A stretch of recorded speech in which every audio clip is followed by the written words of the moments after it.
மக்களே, இப்ப நான் ராமர் கோவிலுக்கு வந்தேன். சிறப்பான தரிசனம் முடிஞ்சது மக்களே. Hello guys, welcome back to my channel. இனி நம்ம வீடியோக்குள்ளே பார்க்க போகிறது மக்கி விலாக் பண்ணுற மாதிரி ஒரு வீடியோ மேக் பண்ண போகிறோம். ஃபஸ்ட்டு ப்ராம்ப்ட் எடுக்க போகிறோம். இப்போ என்ன பண்ண போகிறேன், கான்செப்ட் டைப் பண்ணி மக்கி விலாக்னு டைப் பண்ணிடுறேன். டைப் பண்ணிவிட்டு கீழே எப்பயும் போல் சப்ஜெக்ட், அதாவது கேரக்டர். ஸோ கேரக்டரில் என்ன கொடுக்க போகிறோம், மங்கின்னு மட்டும்தான் கொடுக்க போகிறேன். கொடுத்து முடிச்சதுக்கப்புறம் பேக்ரவுண்டில் டெம்பிள் கொடுத்துக்கலாம். ஸோ மக்கி விலாக் பண்ணுறதுனால நம்ம வெறும் டெம்பிள் கொடுத்தா நல்லா இருக்காது. ஸோ ராமர் டெம்பிள் கொடுத்துக்கலாம்,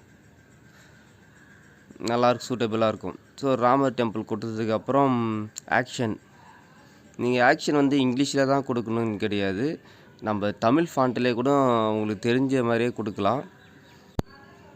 இப்போ நான் என்ன டைப் பண்ண போகிறேன், கோவிலுக்குள்ளே நடந்து கொண்டு பேசணும். ஸோ இப்போ விலாக் ஸ்டைலில் பண்ணுறதுனால நான் என்ன பண்ண போகிறேன், விலாக் ஸ்டைல் ஆட் பண்ணிக்கிறேன். ஸோ விலாக் ஸ்டைல்னு போட்டுக்கோங்க. ஸோ நம்ம இது வரைக்கும் பண்ண வீடியோஸ் எல்லாமே பார்த்தோன்னா ஆக்ஷனில் தான் போயிட்டு விலாக் ஸ்டைல் என்ட்ரு பண்ணுவோம். இந்த வாட்டி என்ன பண்ண போகிறோம், இன்னும் கொஞ்சம் டீட்டெயில்ஸ் ஆட் பண்ண போகிறோம். எப்படின்னா கேமரா விலாக் ஸ்டைல் கொடுக்கும்போது இன்னும் கொஞ்சம் பர்ஃபெக்டாக வரும். இப்போது எப்பயும் போல் அதுக்கு கீழே டைலாக் கொடுக்க போகிறோம். டைலாக் தமிழ் ஃபாண்ட்டில் கொடுத்தா மட்டும்தான் கரெக்டாக வரும். ஸோ தமிழில் கொடுப்போம். என்ன டைப் பண்ணுறேன்னாக்கா, மக்களே இப்போ நான் ராமர் கோவிலுக்கு வந்தேன், சிறப்பான தரிசனம் முடிஞ்சுது மக்களே.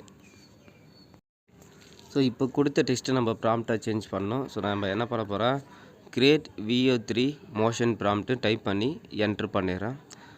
என்ட்ரு பண்ணதுக்கப்புறம் நமக்கு அது அழகாக ஒரு ப்ராம்ப்ட்டு கொடுத்துருச்சு. நம்ம கொடுத்த டீட்டெயில்ஸ் எல்லாமே சேர்த்து கீழே பார்த்தீங்கன்னா மோஷன் ப்ராம்ப்ட்டு கொடுத்துருக்கு பார்த்தீங்களா.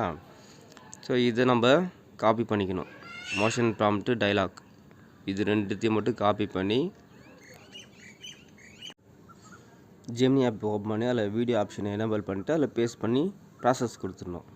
ஸோ ப்ராசஸ் கொடுத்ததுக்கப்புறம் 1 or 2 minutes வெயிட் பண்ணணும், வீடியோ ஜென்ரேட் ஆகி முடிஞ்சிடும். ஸோ இந்த வீடியோ உங்களுக்கு யூஸ்ஃபுல்லாக இருந்துச்சுன்னா நம்ம சேனலை மறக்காமல் சப்ஸ்கிரைப் பண்ணி வச்சுக்கோங்க. ஸோ வீடியோ ப்ராசஸ் ஆகி முடிஞ்சிடுச்சு. இப்போ ப்ளே பண்ணி பார்க்கலாங்களா.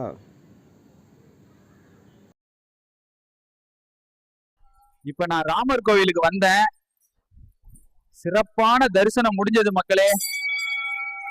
மக்களே, இப்ப நான் ராமர் கோவிலுக்கு வந்தேன், சிறப்பான தரிசனம் முடிஞ்சது மக்களே. இப்ப நான் ராமர் கோவிலுக்கு வந்தேன், சிறப்பான தரிசனம் முடிஞ்சது மக்களே. இந்த வீடியோ உங்களுக்கு ரொம்ப யூஸ்ஃபுல்லாக இருக்குன்னு நினைக்கிறேன். யாராவது உங்கள் ஃப்ரெண்ட்ஸ் ஏஐ பற்றி கற்றுக்கணும்னு நினைக்கிறீங்க, இந்த வீடியோ ஷேர் பண்ணி விடுங்க. மறக்காமல் நம்ம சேனலை சப்ஸ்கிரைப் பண்ணி வச்சுக்கோங்க. நன்றி, வணக்கம்.